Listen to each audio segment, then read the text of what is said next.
ఉగాది పండుగ రోజున పంచాంగ శ్రవణం చేయడం అనేది కేవలం ఒక ఆచారం మాత్రమే కాదు. దీని వెనక లోతైన ఆధ్యాత్మిక మరియు వైజ్ఞానిక కారణాలు ఉన్నాయి. పంచాంగం అంటే తిథి, వారం, నక్షత్రం, యోగం, కరణం అనే 5 అంగాల సమాహారం. కొత్త సంవత్సరం ప్రారంభంలో ఆ ఏడాది అంతా వర్షాలు ఎలా ఉంటాయి, పంటలు ఎలా పండుతాయి, దేశ స్థితిగతులు మరియు ఆర్థిక పరిస్థితులు ఎలా ఉండబోతున్నాయి వంటి విషయాలను తెలుసుకోవడానికి పంచాంగ శ్రవణం దోహదపడుతుంది.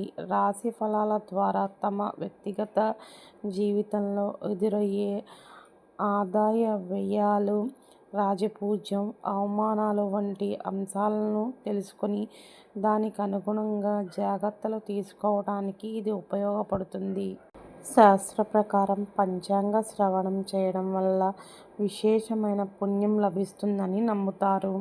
కాలం ఎప్పుడూ ఒకేలా ఉండదు. కష్టసుఖాలు రెండూ వస్తాయని ముందే తెలుసుకోవడం వల్ల వాటిని ఎదుర్కోవడానికి అవసరమైన మానసిక ధైర్యము మరియు స్పష్టత లభిస్తుంది. అందుకే ఉగాది పచ్చడిలాగే పంచాంగ శ్రవణం కూడా జీవితంలోని తీపి, వగరుల కలయికను గుర్తుచేస్తుంది.